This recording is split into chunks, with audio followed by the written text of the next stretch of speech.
निर्वाचन आयोग ने उत्तर प्रदेश समेत 5 राज्यों में 7 चरणों में विधानसभा चुनाव का ऐलान कर दिया है। उत्तर प्रदेश विधानसभा चुनाव की प्रक्रिया 14 जनवरी को नोटिफिकेशन के साथ शुरू होगी। 10 फरवरी को पहले चरण का मतदान होगा।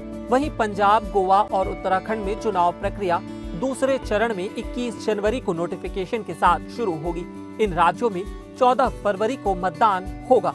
वहीं मणिपुर में 27 फरवरी और 3 मार्च को चुनाव होगा। सभी राज्यों में मतों की गणना 10 मार्च को होगी। मुख्य निर्वाचन आयुक्त सुशील चंद्रा ने कोरोना काल में चुनाव प्रक्रिया में ऐतिहासिक बदलाव की घोषणाओं के साथ चुनाव की तारीखों का ऐलान किया। 5 राज्यों में सबसे बड़े उत्तर प्रदेश में 7 चरणों में और मणिपुर में 2 चरणों में चुनाव होंगे।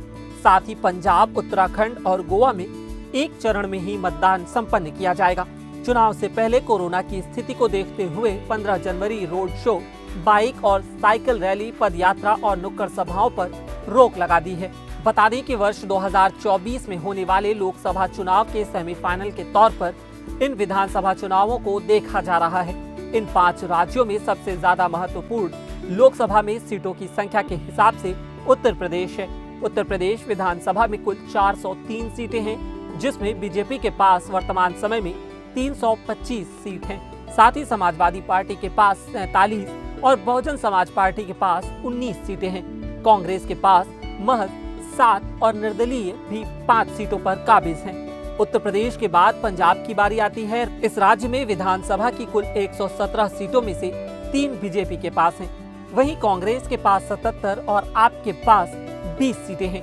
अकाली के पास 15 और लोक इंसाफ पार्टी के पास 2 सीटें हैं।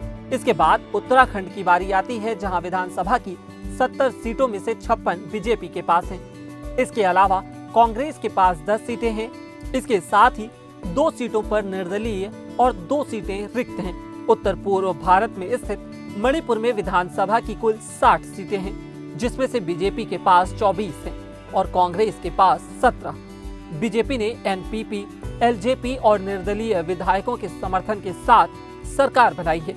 इसके अलावा गोवा में भी विधानसभा चुनाव होने जा रहे हैं। यहाँ की 40 सीटों में से बीजेपी के पास 13 हैं और कांग्रेस के पास 17। एमजीपी के पास 3, जीएफपी के पास 3 और एनसीपी के पास 1 और 3 निर्दलीय विधायक हैं। अगर आपको यह जानकारी पसंद आई तो हमारे फेसबुक पेज पर लाइक करें और यूट्यूब पर सब्सक्राइब करें। शुक्रिया।